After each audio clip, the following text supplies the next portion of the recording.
It is day 8 in the conflict between Gaza and Israel, and now we are hearing reports that a ground invasion is indeed underway in Gaza. Our Paula Hancock there is on the border. Bring us up to date, Paula.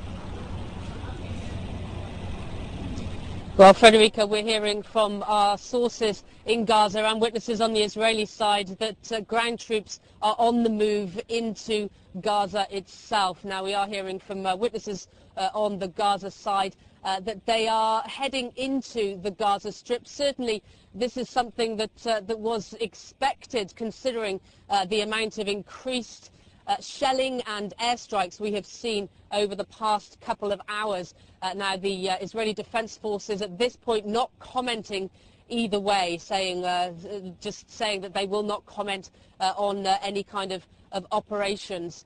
So certainly this is the information we're getting from eyewitnesses who are watching troops moving into Gaza at this point. So it could well be that this ground operation has started. And as I say, over the past couple of hours, we have seen an increased amount of airstrikes. There are still a lot of helicopters overhead and fighter jets, and we can still hear the drones trying to get information about what is going on. And the shelling has increased markedly over the past 3 hours, and flares being launched over Gaza City itself, we've seen. So certainly a marked increase in activity. Eyewitnesses on both sides of the border say it has started.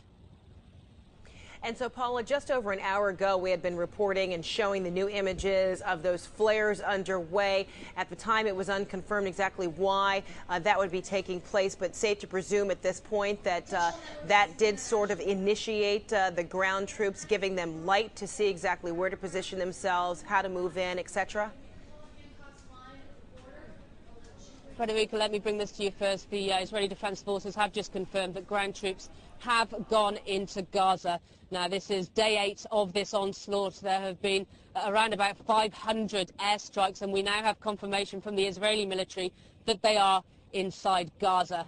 Now, certainly we're still hearing shelling from this side of the border going into Gaza. There's been a marked increase in shelling and in airstrikes in the past 3 hours. And this is something that we know that the tanks and the troops on the border with Gaza have been ready for about 3 days. They've just been waiting for the order from the Chief of Staff, from the Defense Minister, that in fact they do need to go into Gaza, and they're in there now. Frederica? And so, Paula, while some had believed that this was to be imminent because of this conflict continuing, there were others who said no way, Israel was not going to carry out a ground war, particularly because of what happened just a couple years ago involving Lebanon.